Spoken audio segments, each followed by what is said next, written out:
Anda masih di Kompas Petang bersama saya Cynthia Rompas. Saudara Menteri Investasi yang juga kader Partai Golkar, Bahlil Lahadalia, menanggapi terkait dukungan agar dirinya maju jadi Ketua Umum Golkar definitif pengganti Erlangga Hartarto. Bahlil menyebut akan mengikuti prosesnya. Bahlil bilang ia masih menantikan proses Munaslup Partai Golkar yang akan digelar pada 20 Agustus 2024 mendatang. Disinggung soal restu dari Presiden Joko Widodo terkait potensi dirinya menjadi Ketua Umum definitif Partai Golkar, Bahlil memastikan tak ada usaha cawe-cawe dari Presiden Jokowi. Nama Bahlil Lahadalia berpotensi menggantikan Erlangga Hartarto sebagai Ketua Umum Partai Golkar. Proses pemilihan Ketua Umum Partai Golkar akan digelar di Munaslup Partai Golkar pada 20 Agustus 2024. Aja lah ya, saya kan juga sebagai kader yang bukan dari pengurus DPP sekarang, jadi mengikuti proses aja alamiah kok, alamiah. Saya tidak bisa menjawab itu karena tanyakan kepada yang berhak memberikan restu kan. Nggak ada. Apa cawe-cawe ini kan proses internal aja, nggak ada ya. Pasca pengunduran diri Erlangga Hartarto dari Ketua Umum Partai Golkar, Ketua MPR sekaligus Wakil Ketua Umum Partai Golkar Bambang Susatyo mengaku dirinya beserta Agus Gumiwang dan Bahlil Lahadalia sepakat untuk mencalonkan diri sebagai Ketua Umum Partai Golkar di Munaslup Partai Golkar. Terkait keengganan Agus Gumiwang mencalonkan diri, Bambang bilang akan kembali membicarakan pencalonan ketum dengan Agus Gumiwang dan Bahlil Lahadalia. Nama Bahlil disebut-sebut berpotensi kuat menjadi Ketua Umum definitif Partai Golkar. Meski begitu, nama Bambang Susatyo dan Agus Gumiwang juga memiliki peluang besar untuk menjadi Ketua Umum Partai Golkar. Ya, kita akan ada pembicaraan karena kita ingin semua berjalan smooth. Nanti saya akan mengadakan pembicaraan dengan Pak Agus Gumiwang, Pak Bahlil, ya, karena dari awal kita sepakat bertiga ini sama-sama maju dan nanti kita akan bicarakan.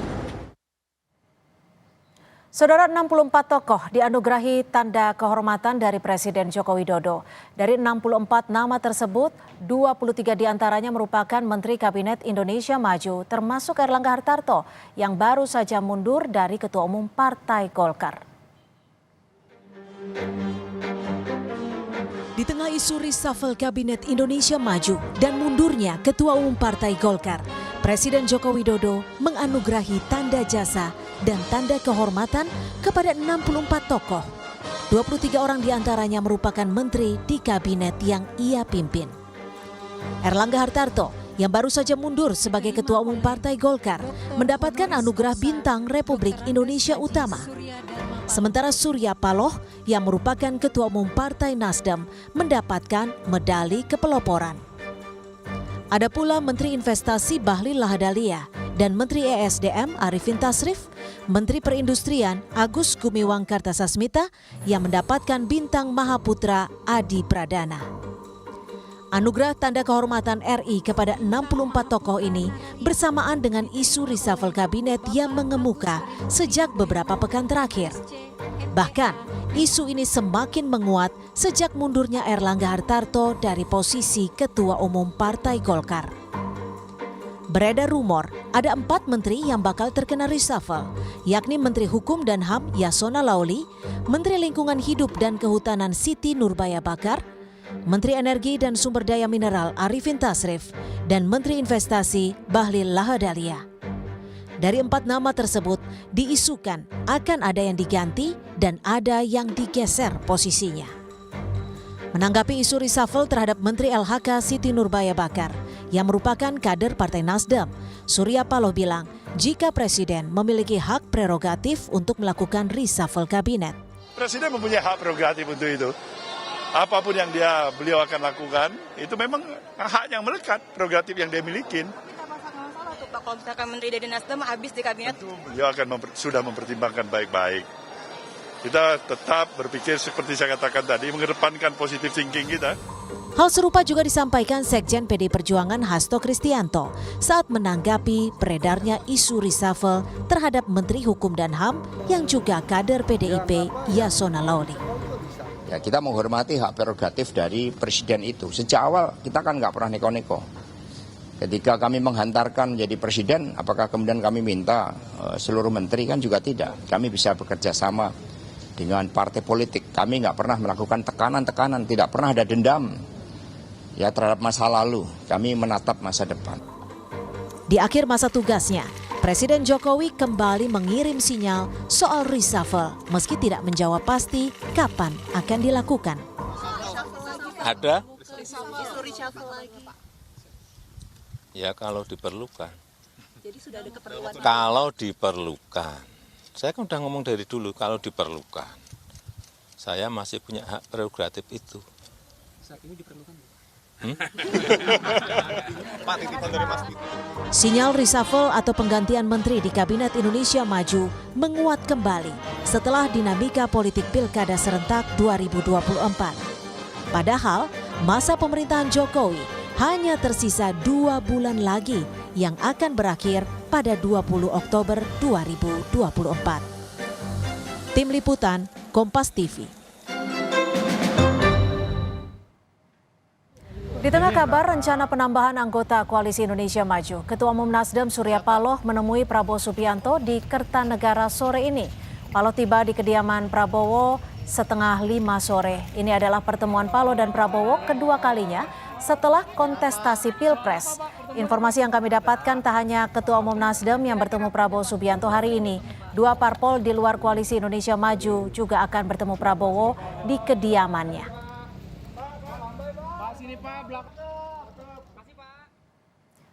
Tanda jasa dan tanda kehormatan diberikan Presiden Joko Widodo di tengah isu reshuffle dan guncangan di Partai Golkar. Lalu adakah pesan yang ingin disampaikan Presiden Jokowi ketika memberikan tanda penghargaan tersebut? Dinamika politik terus bergulir, termasuk yang terbaru adalah pertemuan Surya Paloh dengan Prabowo Subianto. Kita bahas bersama Direktur Eksekutif Poltreking Indonesia, sudah ada Mas Hanta Yuda. Terima kasih Mas Hanta sudah bergabung bersama kami di Kompas Petang. Terima kasih, selamat sore Cynthia. Yang terbaru, Surya Paloh menemui Prabowo Subianto di Kertanegara. Ini memastikan sinyal bahwa Partai Nasdem akan masuk ke Kim Plus ya? Ya, ini menunjukkan bahwa tendensi atau kemungkinan terwujudnya Kim Plus itu semakin terrealisasi. Jadi Kim Plus itu terkonsolidasinya semakin jelas ya kalau kita lihat.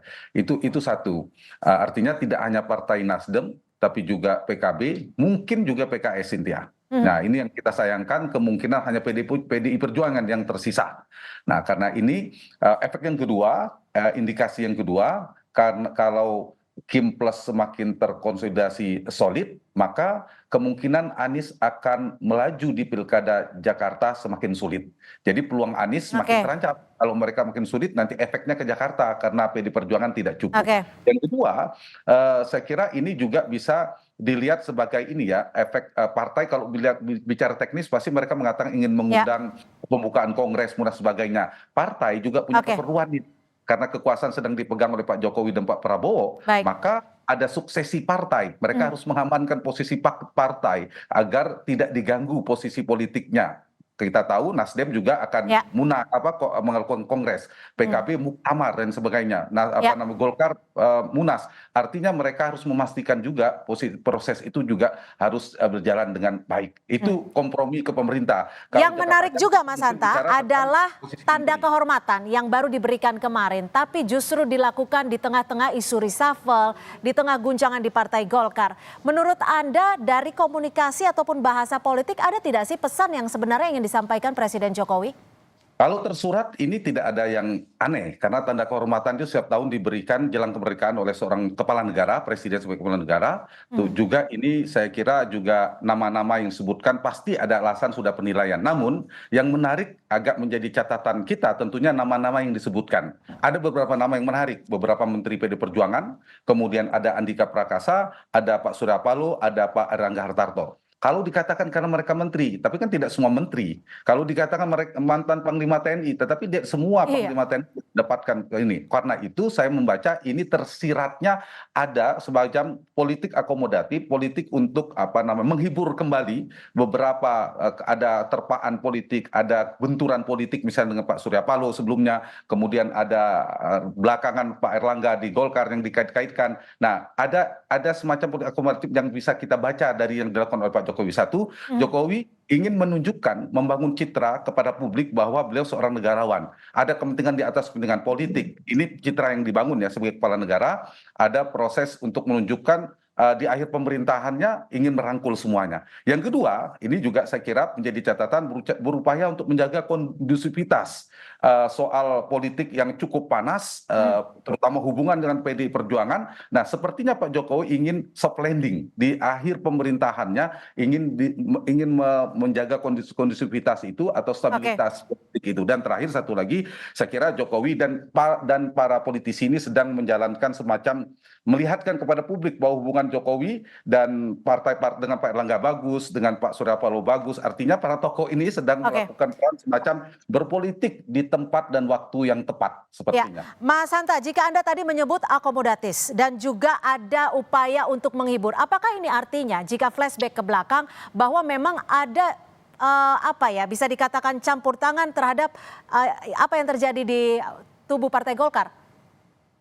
Iya, kalau dinamika di Golkar, Cynthia, kita tidak bisa memisahkan. Dinamika di Golkar itu ada dua faktor yang berkelindan, faktor internal dan eksternal. Kadangkala faktor eksternal jauh lebih determinan ketimbang faktor internal. Faktor internal biasanya ada dinamika turbulensi, faksi atau faksionalisme di internal Golkar itu disebabkan karena pertumbukan faksi. Nah, itu yang biasanya di internal. Tapi untuk kali ini ada dinamika di mana meminta Pak Erlangga mundur dan sebagainya, tapi tidak begitu kencang memang dibandingkan sebelum-sebelumnya. Yang kedua, yang saya katakan berkelindan, biasanya ada terpaan gejolak politik, semacam badai politik dari luar. Nah, karena itu saya kerap mengatakan Golkar ini tingkat institusionalisasinya, kelembagaannya, derajat kesistemannya tinggi dan sebagainya, tapi kelemahannya dia adalah derajat otonominya dalam mengambil keputusan sangat rendah. Artinya dia sangat bergantung pada kekuasaan. Jadi kalau melihat Golkar itu pemilik sahamnya tidak ada, tapi siapapun yang menjadi Presiden Republik Indonesia itu memiliki peran yang sangat besar. Jadi kira-kira itu benangnya. Kalau ada dinamika di Golkar, siapa yang terpilih dan seterusnya, restu dan pengaruh yang sedang berkuasa itu amat sangat menentukan di dalam dinamika internal Golkar. Baik, terima kasih Mas Hanta Yuda, Sama-sama, Direktur Eksekutif Poltreking sudah bergabung bersama kami di Kompas Petang. Selamat sore.